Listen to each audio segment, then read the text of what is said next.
Welcome back to episode 7 in the series Daily Wins Finding the Good in Depression and Overall Depression videos. And these episodes, of course, are about decreasing depression, helping you decrease any negative behaviors you may have, and increasing our healthy behaviors to really achieve our short term and long term goals in life. So, this one is going to be on letting others witness your strength.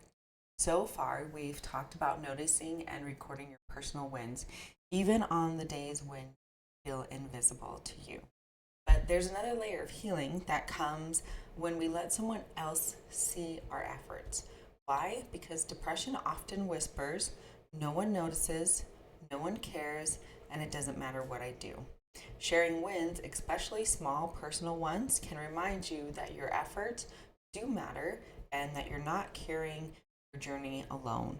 And so, in this episode, what we're going to explore is why sharing wins with safe people builds connection and self trust, how to identify who feels safe to share with, and practical ways to celebrate wins together without fear of judgment. So, what's the first step in this letting others witness your strength? Well, understanding why sharing a win does actually matter. So, when you celebrate a win, even something as simple as getting out of bed, your inner critic may dismiss it. But when someone else hears it and says, that's amazing, I'm proud of you, it validates your effort in a powerful way. So sharing wins helps break the isolation that depression can create, builds accountability and encouragement, and reminds you that you do even small things that have value. So when it comes to breaking the isolation, we're reaching out to somebody at this point, right? We're letting them know that we're okay or that we did something for the day. So we're not quite isolating ourselves. It builds accountability and encouragement with somebody else. Somebody else will hopefully encourage us, we'll encourage them. And it's an accountability. So every day we know we got to do one thing for this, to text our friend or talk to our friend or family member and let them know. And again, it reminds us that small things have value. So when we do something even small, we have a cheerleader on the outside. So an example of this is telling a trusted friend, I took a shower today. Might feel small to you, but they'll see the courage and energy that it did take. Their response could reframe how you see yourself, which would help. And so reframe, again, is just another word for change. So it could change how we see ourselves in the end. So what's another thing we can do with letting others witness our strength? Well, we can choose safe people. And this is really important for us. So not everyone is going to understand depression or know how to celebrate the small wins without minimizing them. And so that's why it's important to choose safe people who will honor your experience. And safe people are those who listen without judgment, validate your feelings and effort, don't compare your wins to someone else's wins, and encourages you without pressuring you. So you don't have to share your wins with everyone, right? That's a fact. It's not something that we have to do. You can start with one person who feels like a soft place to land, whether that's a friend, your partner, your family member, a therapist, or even an online support group. And what you can say is, I'm practicing noticing my wins. Can I share something small I did today with you? So setting that context does make it clear you're looking for encouragement and not critique, which is really important in a lot of our relationships when we go to tell somebody something. And if we're not upfront with them about what kind of feedback we want, if we're looking for a certain feedback, or if we're just looking to be listened to, then when we get something different, we can't really be mad at somebody because we didn't frame the question the way we would like it to be. And so if you're looking for a specific something, that's a great way to do that. So where else can we go? Is letting others witness our strength. Well, we can figure out ways to celebrate together.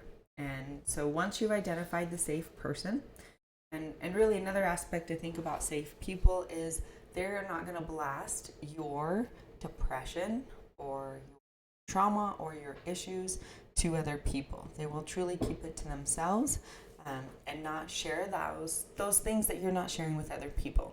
And again, you might want to be upfront with with this person that you're sharing, and that's your safe person.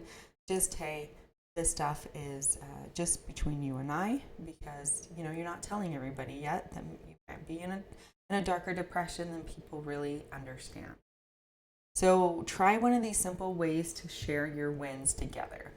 Daily or weekly check-in, a text or a message with one small win each day. Example, I opened the curtains and took a walk today.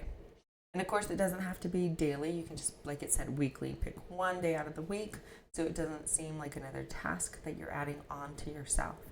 Your win jar exchange, write your wins on slips of paper and share one or two with someone close to you at the end of the week. Voice notes or calls. Sometimes speaking your win out loud feels more validating than writing it down, so that's an option. And a shared journal or log. You can keep a simple shared note with a friend where you both write one positive thing per day. So here's a tip. If no one feels safe right now, because you may not have anybody at the moment, and that's okay, try sharing with yourself by reading your wins out loud or recording voice notes, and then you can listen to those back to yourself. Hearing your own voice celebrate you is as powerful as telling somebody else as well. So let's recap and wrap up this video. Sharing your wins with safe people helps you see your strength through someone else's eyes. It builds connection and reduces the loneliness that depression can bring into our lives. And even if it's just one text or one voice note, letting someone witness your effort can feel healing. So in the final episode of this series, we'll talk about living in the practice of goodness and how to keep this habit alive and create a life that celebrates progress, not perfection. So here we are at the comment section. You can comment with anything on this video, anything going on in your life, anything with depression or a heavier emotion that you may have. And if you're really struggling with what to comment on, here's a question to help you. Who's one safe person you could share a small win with this week? And remember, your wins are worth being seen, you're worth being celebrated. So if this video resonated with you, if I'm saying that correctly, please like, subscribe, comment, and of course, share it with anybody who you think could benefit from this video on letting others witness your strength. And if you're here again for this next part, this is the one where I get to talk about my journals and the book. So the journals are really just hand in hand to go with these videos on decreasing behaviors that we may not want and increasing healthier behaviors that we do want. And then the children's book is letting your children discover their own bravery, courage, and spark through a story. And then at the end, there's also, of course, worksheets for them to write down their own courage, bravery, and spark so they can visually see it as well as hear it and feel it on the inside, which will hopefully help them increase their really positive behaviors in the thread. Thank you for watching this video.